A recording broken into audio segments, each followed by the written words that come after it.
You don't remember right hand rule? There's always that one kid, you're watching him in the final exam, he's using his left hand, and you're like, oh boy, poor kid. Gonna get everything wrong. So that's what we're gonna do today. We're gonna use your right hand. Pull out PowerPoint number 22, I believe. It's called magnetic force Q, F is equal to QVB. This is which one number? 21? 21. Where is it? Go.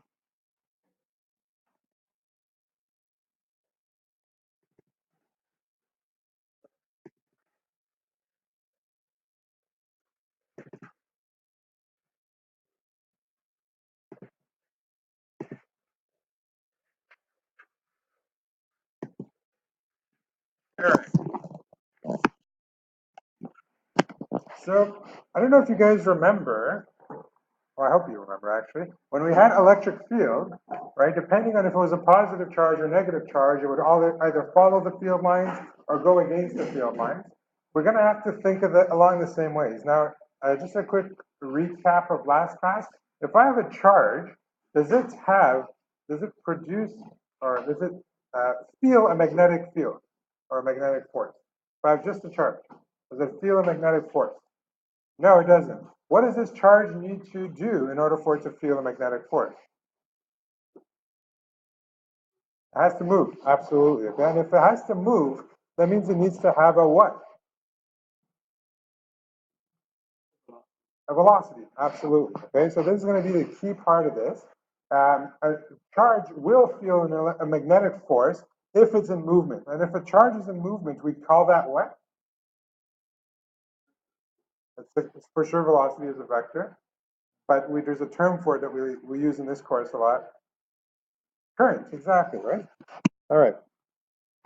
So that's the purpose of this class, or this first part of the class, is to understand the relationship between magnetic force and direction of the charge. Um, so the second part of this is going to be about mass spectroscopy, and it's about how we've actually identified the mass of all of these elements in the periodic table. And we're going to talk about that. It's going to use centripetal force. Do you guys remember centripetal force? Yeah, so cool. All right. So here it is, your right-hand rule. So we're talking about if you have a charge that's in movement inside an electric field, it's going to feel an electric force. Okay, and I'm just going to, right before I talk about that, I'm just going to talk about the magnetic force is going to be as a function of charge. That's Q, not G. The charge of your charge. The velocity, I'm just going to put commas here because we don't know what the relationship is yet, right? So it's going to be as a function of your charge, your velocity, and the magnetic field. And what was the symbol for, oh, we didn't talk about it actually, but the symbol for magnetic field is B.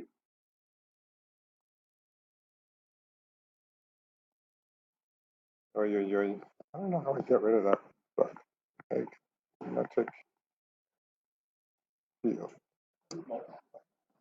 We'll talk about it. Nicholas, you're going to have a hard time with this again because it's going to use semi-linear. So the way it works is, if you want to find the relationship between it, so it's your right hand, if it's a positive charge, who here is in organic chemistry? Nicholas, you're not? Sorry. But it's easy to remember. It's easy to remember. If you're in organic chemistry, you know that a plus chirality is a right-handed molecule, right? And a negative chirality is a left-handed molecule. You did? Yeah, of course you learned that. I spoke to Mr. Kausper. Yes, yes. Or R and S, you guys have learned that?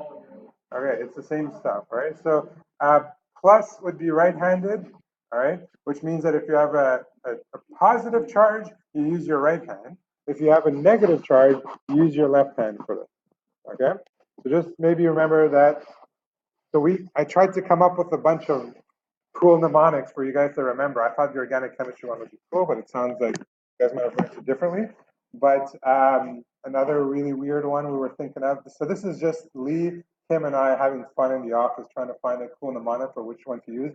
So like if you look at your left hand and it says L, It's a loser. That's a negative thing. So you don't want that. So it's left hand for negative, and then right hand for other people being losers or whatever. Or just that, left-handed people are awkward with their handwriting. Or if you're right-handed, I don't know. However it is, we were just having fun with it in the office. Come up with something that works for you.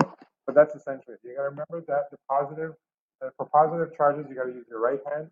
For negative charges, you got to use your left hand. Now the relationship is the following. If you use your right hand, your four fingers are going to point in the direction of the magnetic field. Your thumb is going to point in the direction of the moving charge. And your palm is going to be pointing towards where the magnetic force is going to be applied. Okay? So that's three different directions. We're definitely talking about things in three-dimensional space. All right, so if I were to say, so my trick is put your thumb in the direction of the current, all right, and then use your fingers to find the direction of the magnetic field, and your palm is going to point towards the force. Okay. Do you guys know, those of you who are taking linear algebra, do you know what relationship I'm talking about? What mathematical relationship that is? Cross product. Okay, so you're going to have to use cross product. Does that sound something to you? Yeah. Okay. You guys annoyed at me that I'm making you guys do so much math? I hope not. It's just because you're learning that math so that you can use it. There's no point in learning math if you're not going to use it forever. Just some convention symbols. When you have dots like this, do you guys know what that means? Maybe you've this in Secondaire 4. You guys did your magnetic field or any kind of field now. These are, so B, remember, is a symbol for magnetic field, and it means that it's coming towards you. All right, and if they're X's, that means the magnetic field is going away from you. All right, so if you're looking at the page, all right, if you're looking at your paper and you see dots, that means the magnetic field is pointed towards you, coming out of the book or out of the page, and X is going into the page. A good way to remember this is what an arrow would look like a bow and arrow would look like if it was pointing towards you or pointing away from you. If you're pointing towards you, you see the pointy end. If it's going away from you, you see that the feathers at the end of the arrow. Okay. So we need this convention because we're talking about three-dimensional space, and it's hard to represent three-dimensional vectors on a two-dimensional paper. All right. So we're going to do our first example of this. So in this case, the magnetic field B is pointing inside or towards you, going into the page or coming out of the page. Coming out of the page. So you're going to put your fingers out, coming out of the page, and your thumb towards the velocity vector. So here it is. Fingers coming out, thumb to the right. So which direction is the force going to be in? It's your palm. Nice. Down. Exactly. All right. So down here is your force. Whoa. Your force is going to be here. Fm. Okay. Yeah. Yeah, sure. So your fingers in the direction of the magnetic field. The magnetic field is coming out of the paper. Thumb in the direction of the arrow for the moving charge. And therefore, the palm is pointing downwards, so the magnetic force is coming down. If this was an electron, I would have to do this whole thing with my left hand. So now it would be like this, right? So thumb into the vector, fingers coming towards you, and my palm is pointing upwards. So it would be the total opposite if it was a negative charge. Okay? This is a very, very classic set of two vectors. All right. If an object is feeling a velocity tangential to the force, what kind of motion is this charge going to have? So I'm going to repeat that question. An object has a velocity that is tangential to the force. What kind of motion is the object going to have? You've learned this a little bit with me this year, maybe as a bonus question, but definitely last year in mechanics.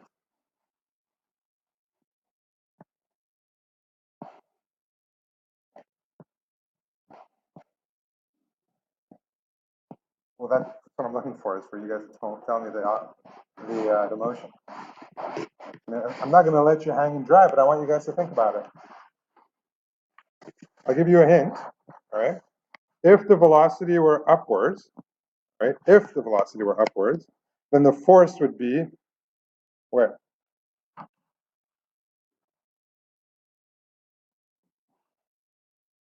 What's that side? Where? To the left, all right? So depending on where the velocity is pointing, all right? Is that right? To the left? Oh, actually, no, it's not left. It's going to be right. It's going to be that one.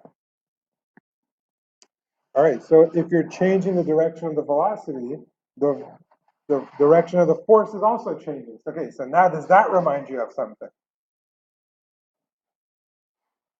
No? Oh, I'm sorry. I'm going to erase these two because I don't want you guys to get confused. This is an object that has a force pointing in a direction, moving in a different direction, going to submit to centripetal motion. Okay? Because you have an inward pointing force with a tangential velocity. That means the acceleration is going to be pointing inwards, all right? And a velocity that's tangential to its to the force means that it's going to submit into circular motion or centripetal motion. Yeah. If velocity is in that direction and force is down, and they automatically have to be at 90 degrees, then you have no choice but to have centripetal force. Okay. What's the formula for centripetal force? Yep. Right about the M. M E squared over R, where R is the radius to the center of the circular motion, and V is the magnitude of the velocity. And of course, M is the mass of the particle.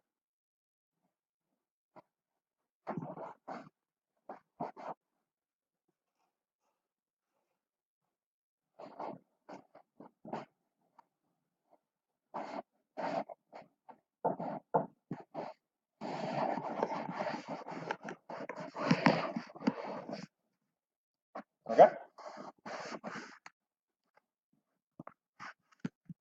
All right. I want you guys to practice this one. Use your right hand. Determine the direction of the velocity. This time I'm giving you the force, right? And I'm asking you for velocity. You put your palm in the direction of the force, your fingers in the direction of the magnetic field, and then your thumb is going to tell you where the velocity is going to be. Yep.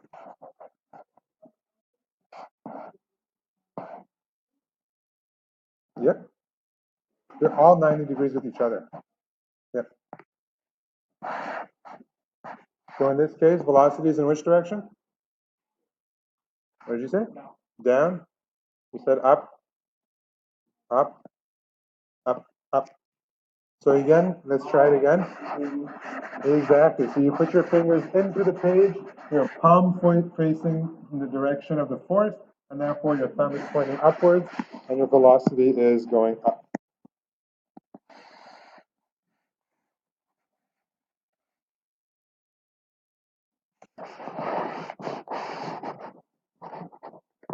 All right. Go ahead, try these ones as practice. I want to just see you guys doing weird things with your hands. It's entertaining.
What information are you missing here to be able to do this question properly? The charge, whether it's positive or negative. Let's assume it's all positive.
Is this what you guys got?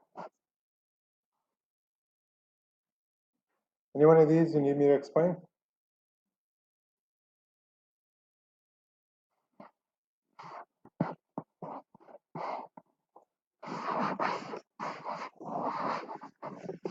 All right, good. Let's move on. So in this case, we have objects that are moving in circular motion, just kind of like what I mentioned. And it says these charged particles are traveling in circular orbits with velocities and field directions as noted. Which one of these is a negatively charged object? So first of all, which direction is the force pointing in right now? It's always, if it's a circular motion, the force is in which direction? Tangent to the velocity towards the center of the circular motion. So all of these are going to have a force in this direction. Now, which one of these satisfies the left-hand rule?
Answers? There's more than one right answer.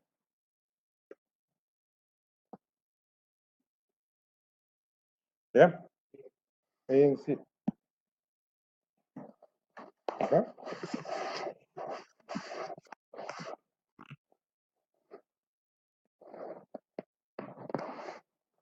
So this is what I was saying before. The magnetic force is a centripetal force that keeps charged particles in circular motion.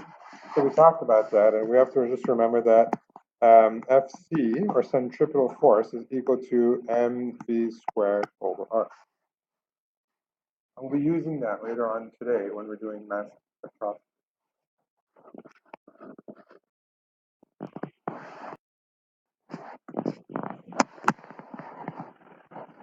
So here it is, the equation for it. As you can imagine, the cross product is going to be between the velocity vector and the magnetic field vector. The value of the charge is important, whether it's also whether it's positive or negative. So this is what you're going to do to find the vector quantity of the magnetic force, VB or FB or F, depending on what you want to call it.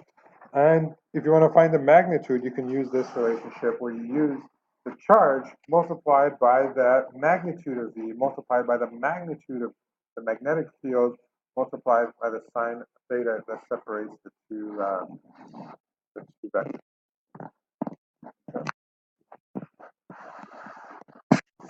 So this here is not a multiplication sign, it's a cross product.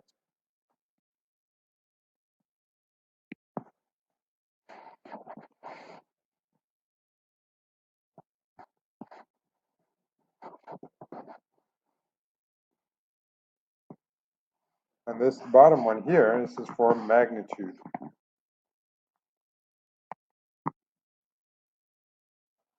Yeah.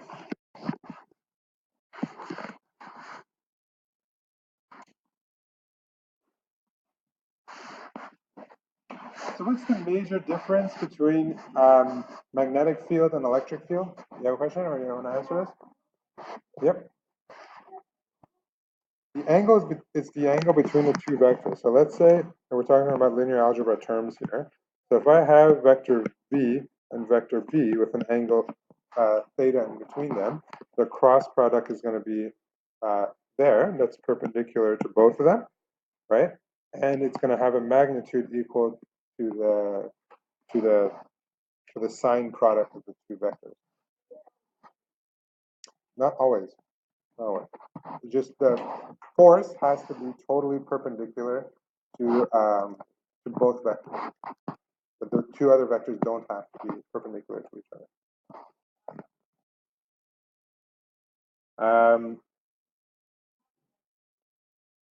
So imagine this. Imagine I have, this is my electric field, and my object is moving, my particle is moving in this direction, both on the same plane. Okay? So therefore, the magnetic, well, it's really not showing nicely. Let me just change to yellow. No! Get out of here, you.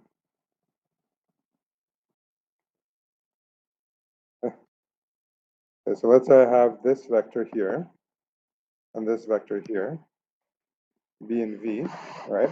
Right now, they're separated by an angle theta, and what you know for sure is that force is perpendicular to both. So which direction is force perpendicular to both? Into the board, all right? So if it's into the board, it's into the board. It's 90 degrees to both of them, but these two aren't necessarily 90 degrees to each other, right? And it's going to be, it's not going to be as strong. This is not going to be as strong as if you had this situation, right? So if you had B in that direction and V totally at 90 degrees, then the magnitude of the force is going to be higher because the angle between them is 90 degrees.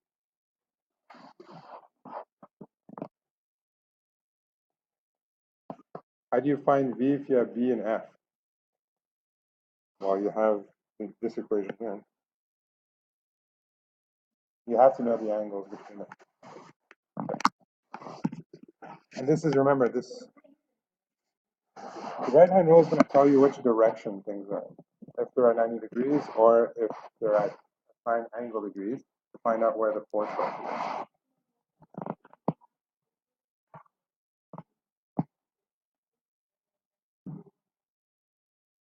Yeah, because your palm is always going to be 90 degrees to your thumb and your fingers no matter what. Yeah. But the palm is still always the palm. Let's say your thumb is like this.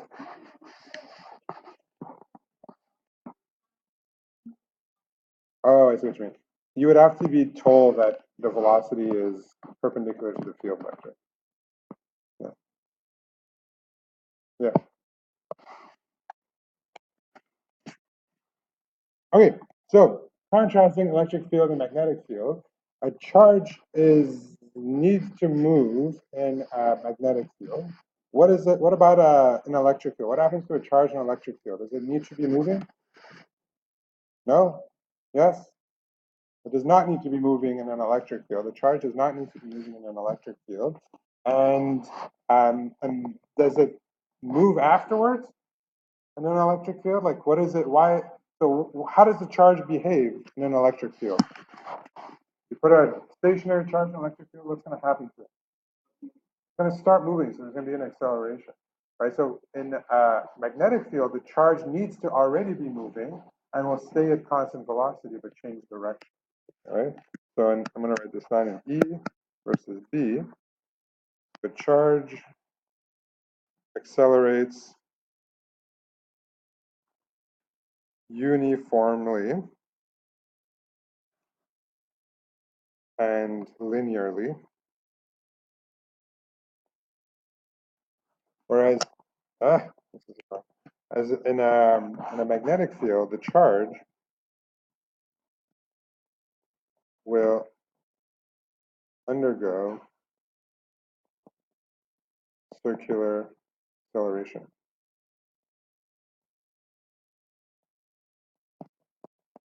And it needs to be moving.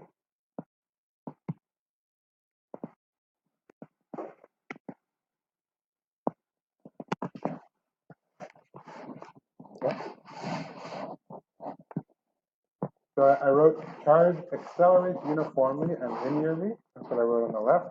And on the right, I wrote charge will undergo circular acceleration, and it also needs to be moving. There's a major difference between these two fields and how they make charges behave. Yeah. No. Circular acceleration means that it's going to stay in circular motion. So if I have an object that has a vertical velocity, sorry, a perpendicular velocity like that, right? And you have an acceleration towards the middle of that, then its velocity, the magnitude of the velocity will remain constant. It's only the direction of the velocity that's changing. And a change of velocity is an acceleration. A change of directional velocity is circular acceleration.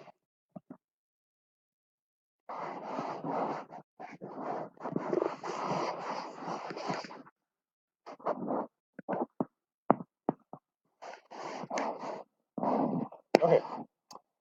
Here are some examples. I want you guys to work on these. Let's do 20 minutes. Example 1, 2, and I think there's a third one. Yeah, do all 3 examples. They're pretty straightforward. You're going to have to use the formulas that I've given you.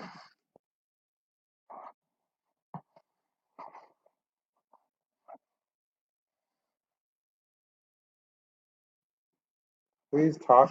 This is too quiet.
I've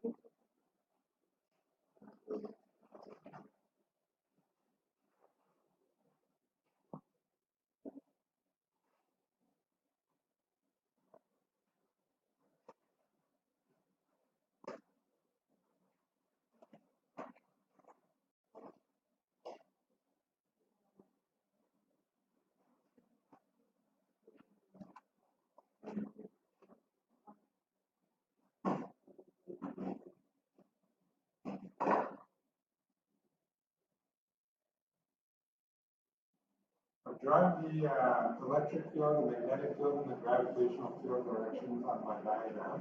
So you have to imagine that my picture is drawn in such a way that north is up and downward. So it says the electric field is downward, so what would be towards the ground. And towards the ground for me in my diagram is usually the stage. So we're looking at this from the top view, where north is up.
Yep.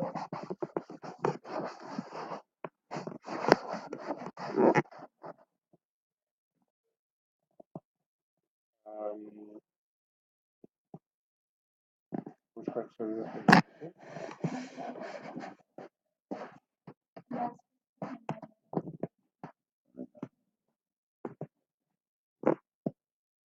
Which one are you looking for? Yeah. Have the charge, electron, you have the velocity, right? And you have the magnetic field, right? Yeah, because the angle is 90 degrees.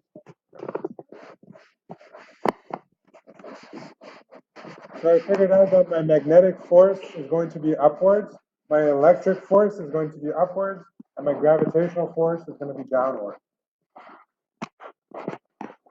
Now you just need to find magnitude. So for FB, it's going to be QVB. For FE, it's going to be QE. And for FG, is going to be MG.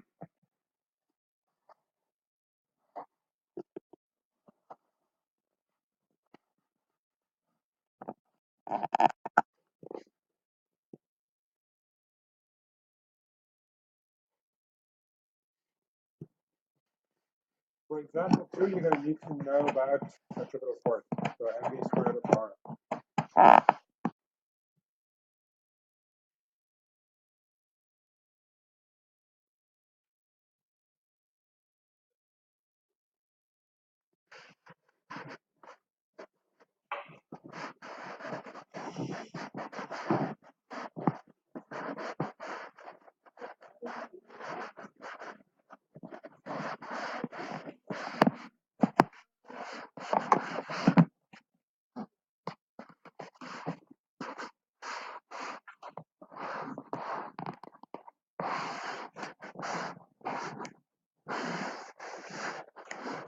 Yeah.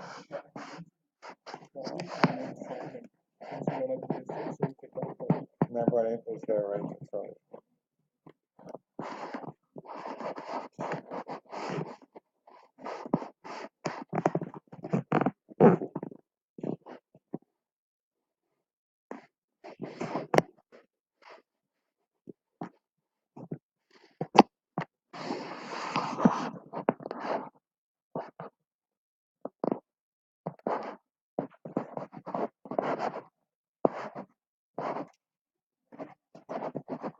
one? Time. Why do you need time for it? Oh, I see. Well, it's one revolution divided by velocity. The distance, so you do the circumference of the circle divided by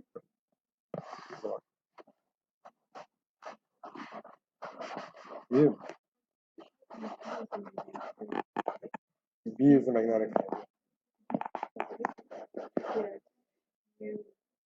If you leave it as UT, you're gonna get U.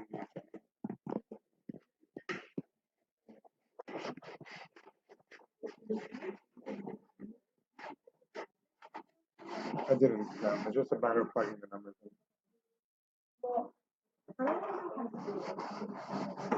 This one? Well, because they're 90 degrees, and you want to find the magnitude of it, it's gonna be QVB sine 90, which is just QV.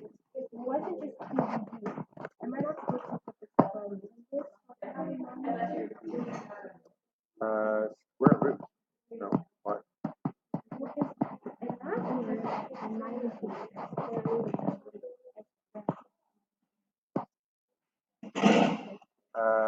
Yeah, it would. So if you're having a vector and that's only in one direction, it would be the square root of x squared, which would just be x.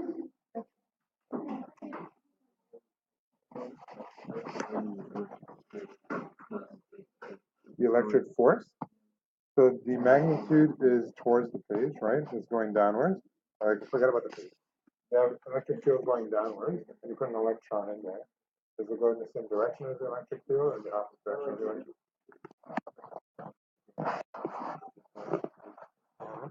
So the drawing is just the not the field is down. The electric force is going to be upward. If it's a proton, it goes in the same direction as the electric field line. Remember that? And then if it's an electron, it goes in the opposite direction.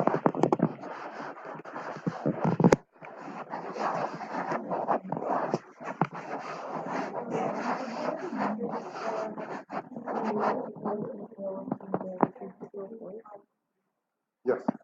Yeah. Not the magnetic field. The magnetic force. You look at the centripetal force.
Okay, so there's three fields right now. There's gravitational field, electric field, and magnetic field. So it's going to feel a force based on each field. Right? Because there's a charge and there's a moving charge. So it's going to feel a force on each field. Gravity is easy because it's got a mass and it's going to be downward. Always. The force is going to be downward. Electric field, the charge is negative, and so therefore it goes in the opposite direction of the electric field. So it's going to feel an electric force, QE, Q times the electric field, in the upward direction. All right? So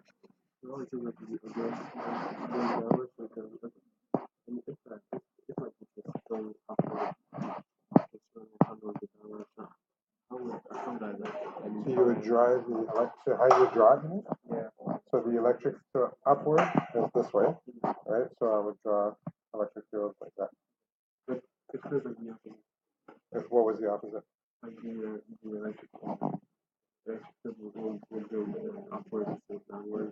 So if the electric field is going upwards, and you have an electron, then your electron is going to go in the opposite direction, so downwards. How would I like draw? Because it would be like x is an x. Yeah, it would be impossible. You would just have to describe it on the right. Yeah, you would find a magnitude and determine the direction with words. So 10 newtons downwards, 10 newtons upwards, whatever. Yeah. Okay, so there's three of them. So you're going to get three different directions of forces, right? Fg is the easiest one. It's always downward, right? Something has a mass, it falls downward. In this case, the electric field is pointing downward. And if you remember back when we did that electric field stuff, electrons go in the opposite direction of the electric field. So the electric field is going down, the electron will go up. So the force going upwards. It depends what you want your z to be. So let's say this is y, this is x, and this is z, right? So it would be the negative z-x. Wait, but it's going down. Downward. This is upward. Yeah, no, but you were saying something about like opposite because it's an electron. Yeah, so the electric field is upwards, but because it's an electron, it's going to feel a force downward. The electric field is the electric field, regardless of charge. It's just once you put a charge in it, what forces are going to feel? It's going to feel a force downward because it's an electron that goes opposite. It feels a force opposite to the electric field. Okay? And for magnetic force, it's just you have to use your right hand rule. Okay?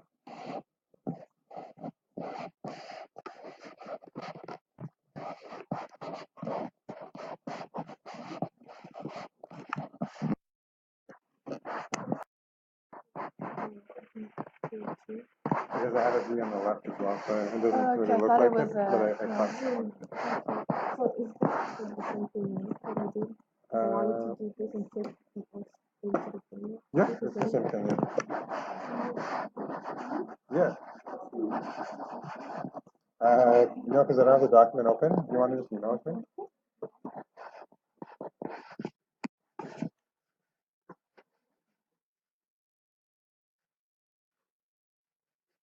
Are you able to finish that entire bottle in a day? Good? Good. All right, so for the second example, the radius is going to, I didn't calculate it, but if you made the equation, it would be that the magnetic force is equal to the centripetal force, and then you solve for R. That's pretty straightforward. Yeah, that would be the mass. And then example 3, I think it's only asking you about direction.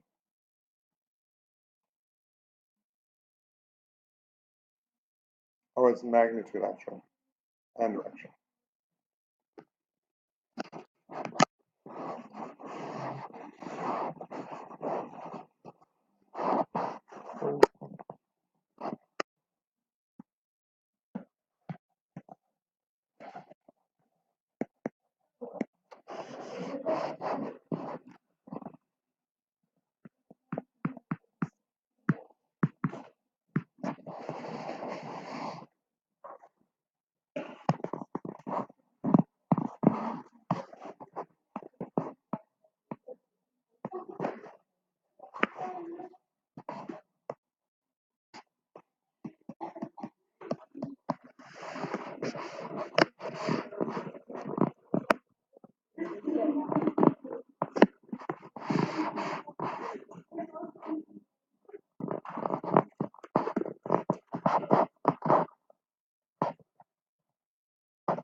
All right, if you're done this, take a break, come back at 11:05.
All right, let's get started again.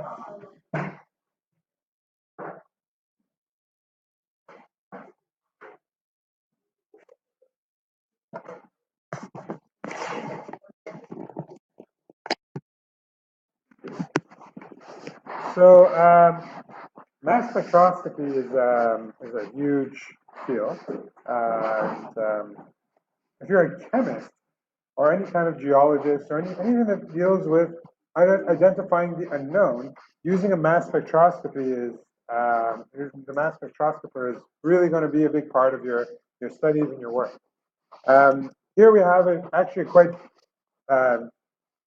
modest sized mass spectroscopy. They can be quite big depending on how big the particles you're trying to separate are.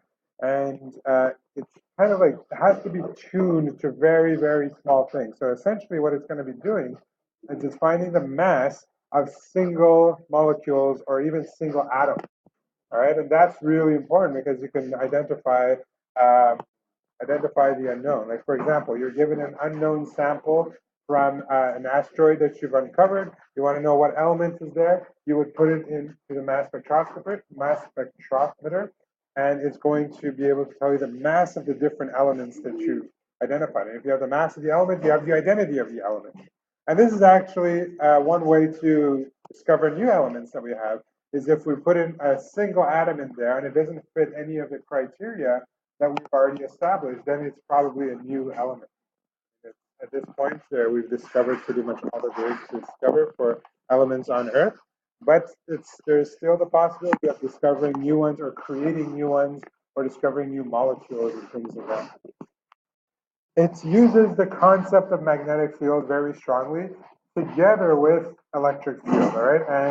And one part of it is the part that we're going to be talking about is the velocity selector, all right? And we're going to, it's exactly what the name implies. It's going to select particles based on their velocity, okay? And so there's some rotational motion and all that. We'll get into all of it. The gist of it is you have a charged particle that's going to leave this box. There's going to be an electric field that's going to mobilize the particle, right? Because there's going to be an electric field and a charge means that there's going to be acceleration.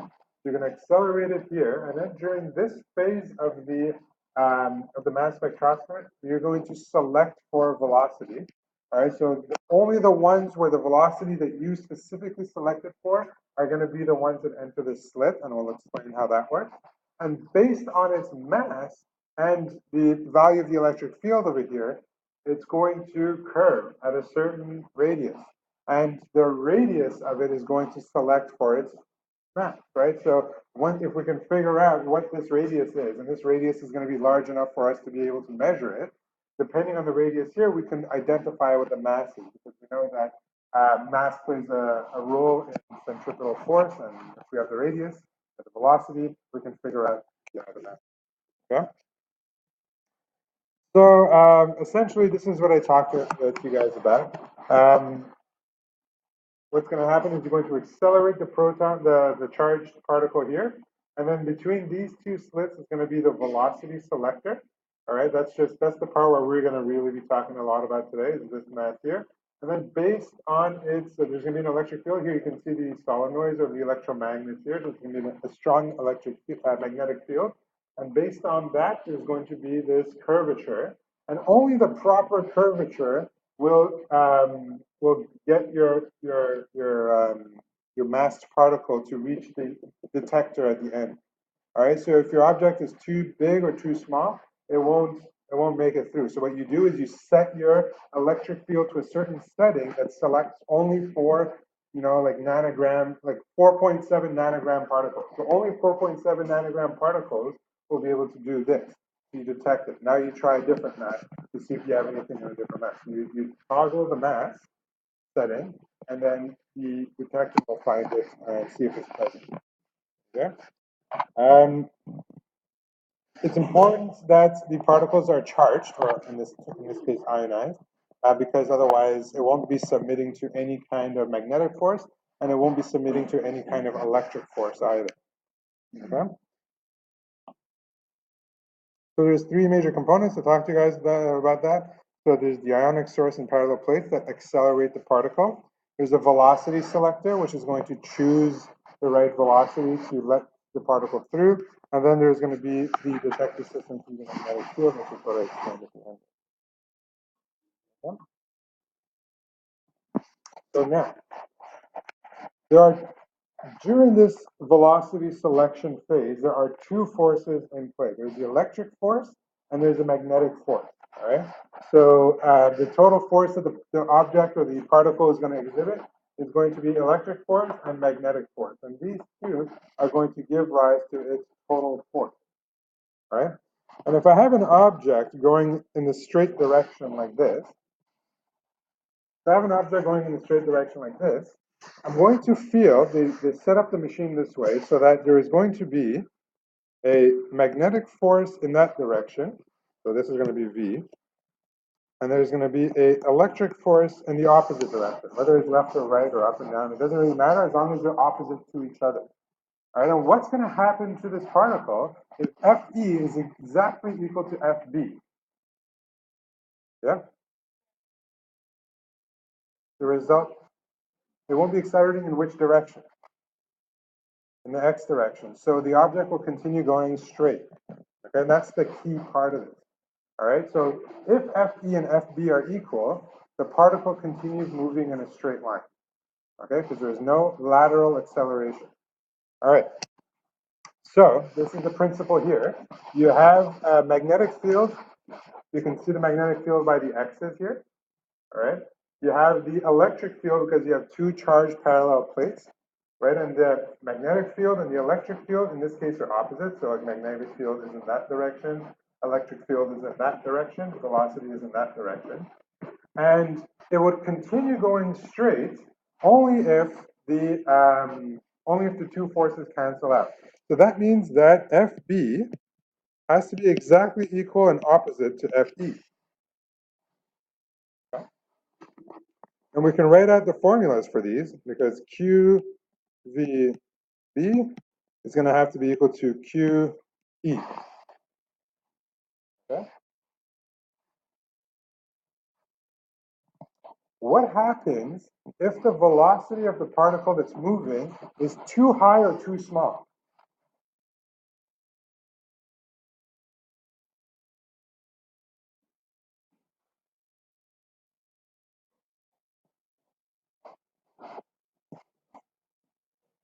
No? Anyone? The velocity is high. Yeah, Mark? Or high, whatever you prefer.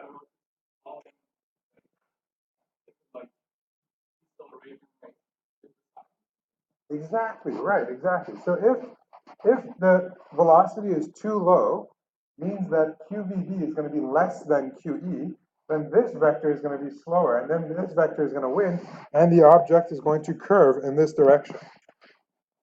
Okay, and it's going to hit the side. That's if the velocity is too slow. If the velocity is too fast, it's going to hit that side of the wall. But if the velocity is just right, such that the two forces are exactly equal, it goes right through this slit. And this slit is the entrance into the next section of the machine. Okay? That's why it's called a velocity selector.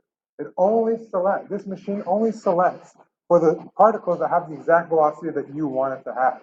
All right, so that means that those are going to be the ones that are going to make it straight through here.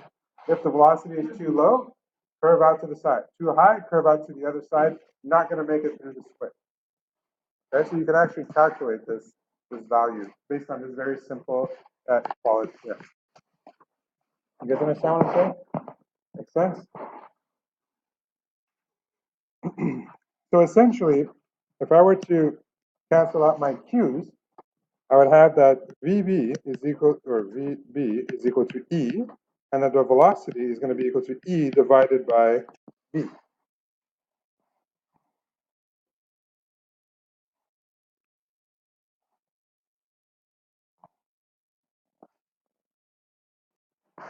Okay? Sure. We said in my previous slide here that my object only goes straight if my two forces are equal in opposite direction. Okay? So anything else, it's going to result in an acceleration this way or an acceleration that way, which would cause a motion either in this direction or this direction if the two forces are not balanced and equal and opposite. So now in this case, I'm saying if the force of the magnetic force is in that direction, if the velocity is not high enough, then this force is going to be weaker than this force. And therefore, it's going to accelerate in this direction. Or it's going to accelerate to the right and it's going to have this motion. And if it's going to be the opposite, if the velocity is too high, then the magnetic force is going to be too high. It's going to be more than the electric force. And therefore, it's going to have an acceleration towards the left. And therefore, the object's going to curl to the left. Right? And only the perfect velocity object will have a net force of 0 and will make it through the slit.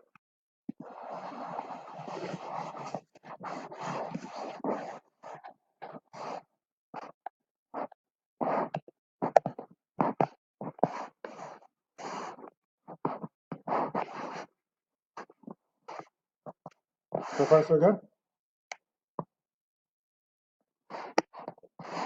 So I'm just going to repeat that in words here. In a velocity selected, the electric field, the magnetic field, and the velocity of the charged particles are always perpendicular to each other.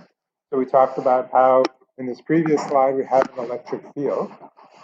And in this case, the electric field, sorry, the force is in the same direction as the electric field. So what's the charge of this particle? I have my electric force in that direction and my electric field in that direction. What's the charge of my particle?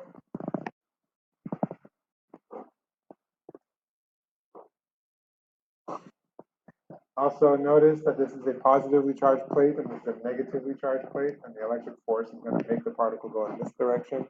So it's a positively charged particle. All right. So a positively charged particle moving in this direction. So my V is up. My magnetic field is towards the inside of the page, and therefore my magnetic force is going to be towards the left. Yeah. Well, actually, if it's a negatively charged particle, then yeah. But then you'd have to change your magnetic field to make it opposite again.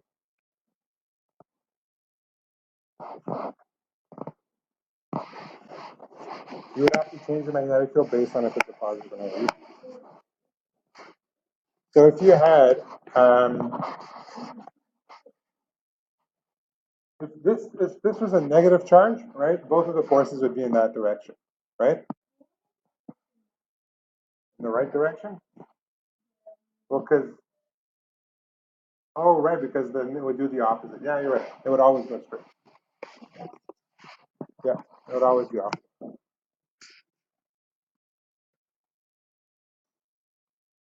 Okay, we're good with this?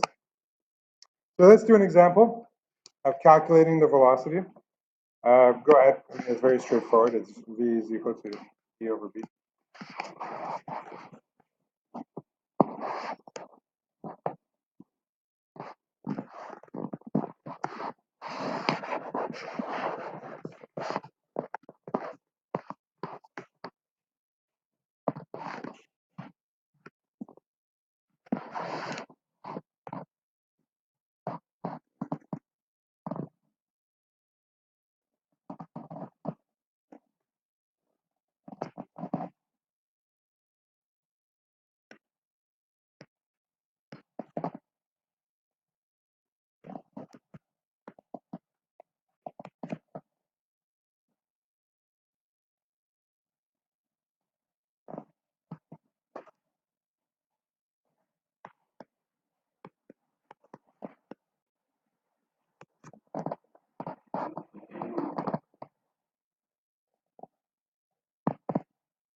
No.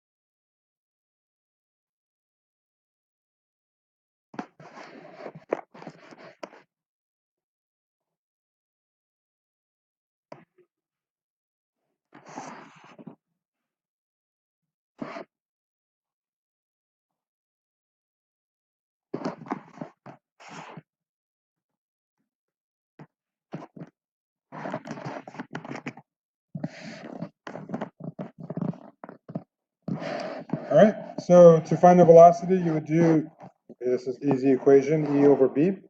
You got a magnitude for it.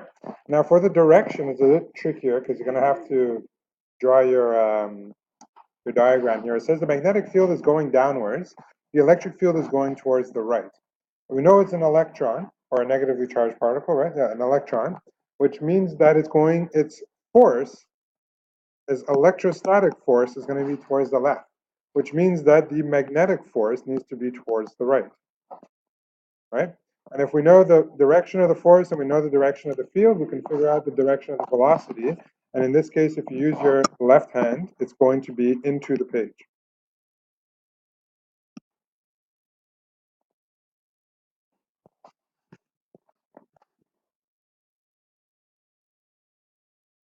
Simple enough?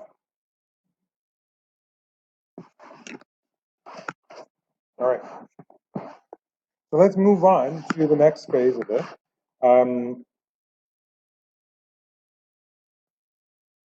No, actually, it's the same type of question. So here are the three phases I talked about. This is the acceleration phase. This is the velocity selector. And then this is the curved tube. Curved tube.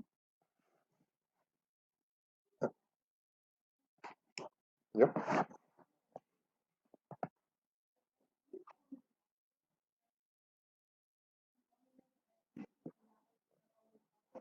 Not because they're opposite, but because you know the particle is going straight, and therefore it has to be being exhibited a force in the opposite direction. Yeah.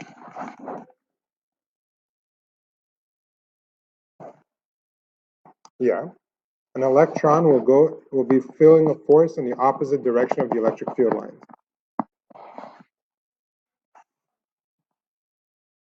The direction is going to be into the page, and the velocity, the magnitude is going to be the magnitude of the electric field divided by the magnitude of the magnetic field.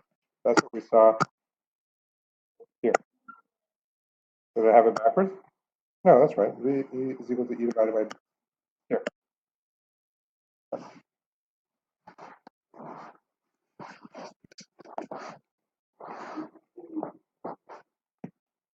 Okay, so back to this problem.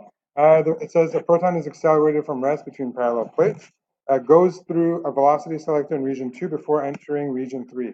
Region 2 and 3 contain a magnetic field of 1 Tesla out of the page, right? So let's write that. I'm going to go to the next slide here.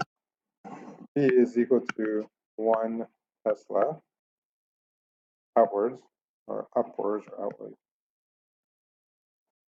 So out of the page. And I would ask you, what is the velocity of the proton as it leaves the plate? So you have to figure out its velocity. Again, E is equal to E over B.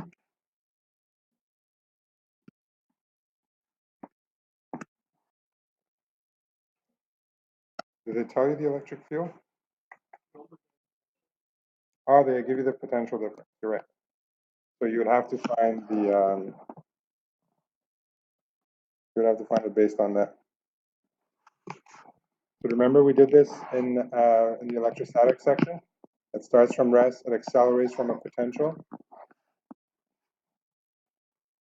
So what was the equation again? F is equal to ma is equal to, what was it again? I don't remember.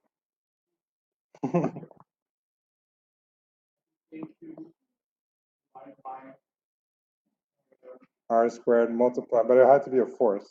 It was QE. Yeah, it was QE. And QE is equal to QV divided by R, right?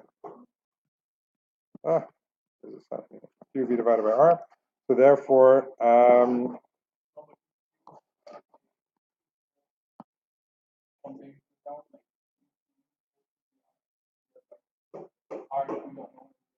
you're right. How did we solve this? Yeah.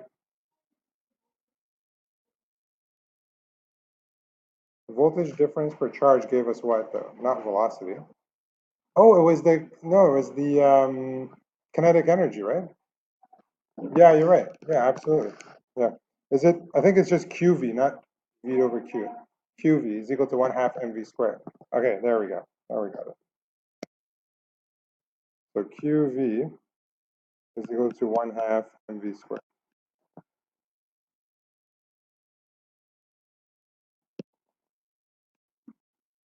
QV is the potential energy in the parallel plates. So your potential energy is going to become kinetic energy. It's long ago. Even I had a hard time remembering it. So it'd be, to find the velocity, it would be the square root of 2qv over m. 2q big over m is equal to little v. Feels like a long time ago, boy.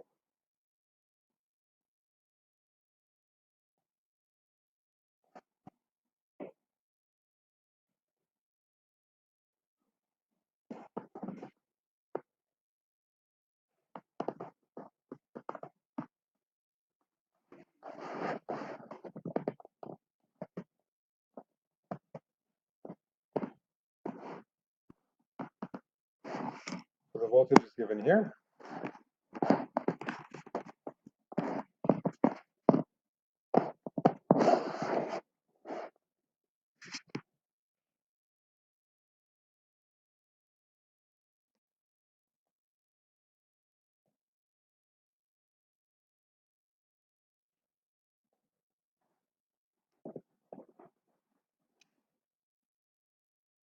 Does someone find an answer for velocity? It's an electron, so the charge is what? Is that, oh, it's a proton? Yeah, a proton, so the charge is 1 point, oh, is it? 1.6 times 10 to the negative 19. And the mass is?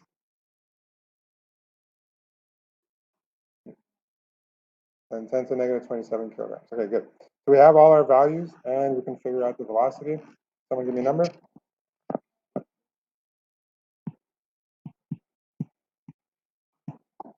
Is that with sig figs? Okay, the answer will be in 3 sig figs because our voltage has 3 sig figs. So what is it? 7.99 times 10 to the 5 meters per second. So at this point here, when my proton reaches the slit and enters the velocity selector, it has a velocity in the right direction at 7.99 meters per second. If the velocity is towards the right and the electric field is coming towards you, which direction is the force? So you'd have to use your right hand rule. It would be what? Down, exactly. So you have a force Fp going downwards, or yeah, an Fp going downwards, and it's a proton, which means that it goes in the same direction or the opposite direction of electric field. Same, therefore the direction of the electric field is in which direction? Up, exactly. Oh, what happened here? Up. So I have an electric field going up. And I can find the magnitude of my electric field by doing V is equal to E over B, and we're solving for E. So it would be V multiplied by B is equal to E. This is going to be for, okay, sorry, my work here is messy. This is going to be B.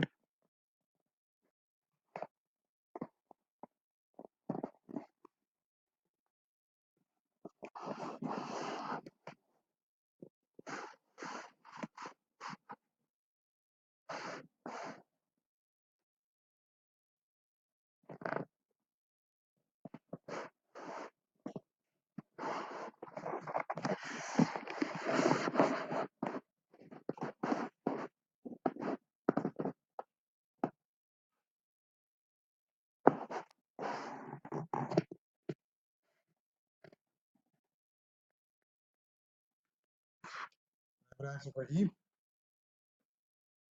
Tanya, what'd you get? Oh, B is written here. It's 1 Tesla.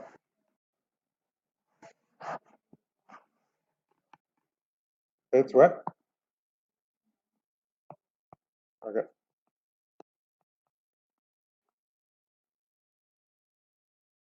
Units of electric field? Newtons per Coulomb. And then don't forget the direction. We already mentioned it. It's upwards. All right. So once you figure that out, your object goes in a straight line, enters the region 3, which is those curved tubes, and it's going to follow along a curved path. Yes, Ryan? Why is it up? So we know that it's a proton, and it has a velocity in the rightwards direction, and the electric field is drawn here as into the out of the page. So if it's out of the page, that means the force is downwards, right? The magnetic force is downwards, and therefore the magnetic field. You're right, it's a magnetic field.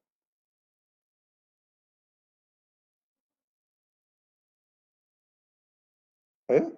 No, it says here. A proton is accelerated, You have entering a region contains a magnetic field of 0.0 out of the page. Out of the page. Did I say into the page? Yeah. So if the magnetic is a proton, so you use your right hand. Your thumb is going in the direction of the velocity, and your fingers are coming out of the page because that's the electric field, the magnetic field. And therefore, the force is downwards. The magnetic force is downwards. And in order for it to be equal, then the electric force has to be upward. And if the electric force is upwards and it's a proton, then the electric field is in the same direction.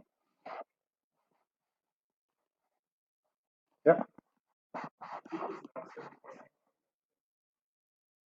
It is not? Why not? It is 1.2. How did you find that? It shouldn't be. Well, it's because the velocity times b, and the b is 1 times this times 1. No, B is given in the last page. The magnetic field is 1 Tesla out of the page. Oh, I thought we had to calculate it. No.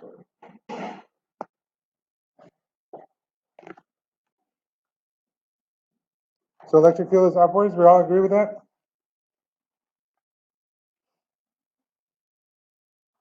Yes?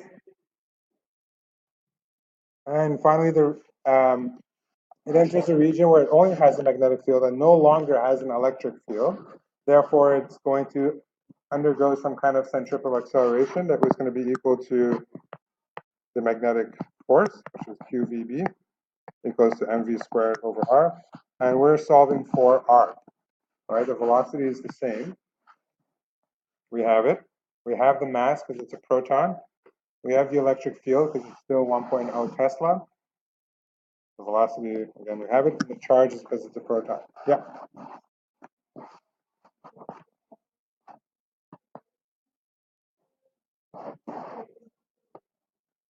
You're supposed to know that because there's no more electric field. It was written in the description of the machine. So in the machine, in the third section, in the third region, there was no electric field. Let's go back, make sure it's written there. The detector system for detecting ions in the current relative abundance of each and result ionic spaces. They're then injected into a uniform magnetic field. The radius of the particle circular path that goes to mass. Here, this one.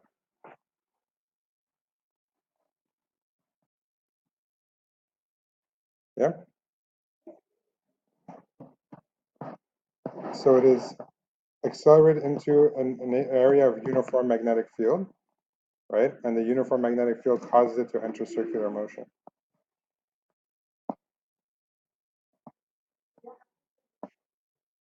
If there was an electric field, it wouldn't enter circular motion, right? It was what we talked about here. It's a machine where you regulate these things. You generate an electric field. So you turn off the electric field once you're in the tubes, and you only have a magnetic field.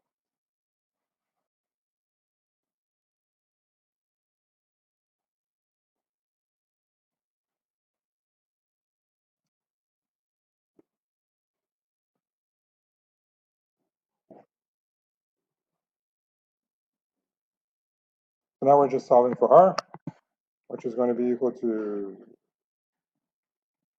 mv over qv.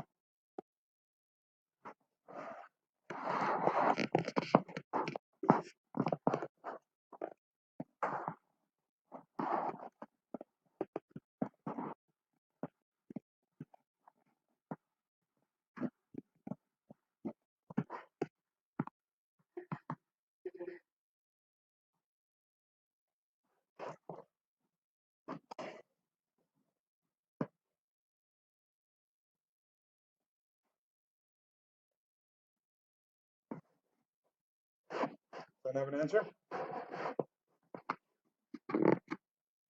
0.0083 meters.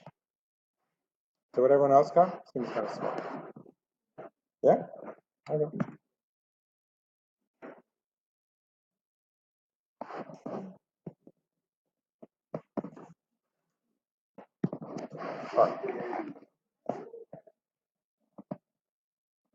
It would have to be if it's a proton or an electron, right? So you want to try to figure it out? So if the force is, the velocity is going to be this way at this point,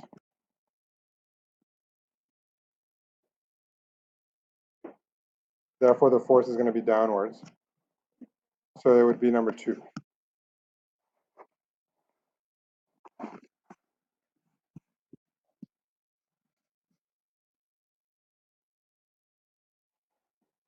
This is good? All right, I'll stop here. Next class, what we're going to do is I'm going to do some review on RC circuits a little bit, because I know we haven't done a lot of that. And then we're going to move on with Ampere's law.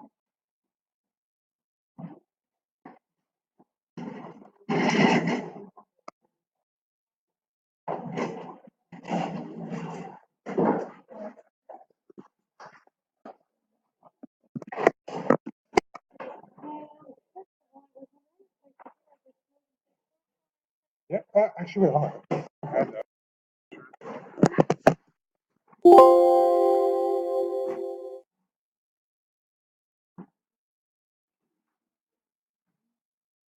Okay, so far I have no smoke.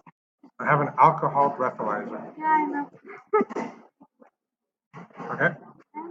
And I don't No.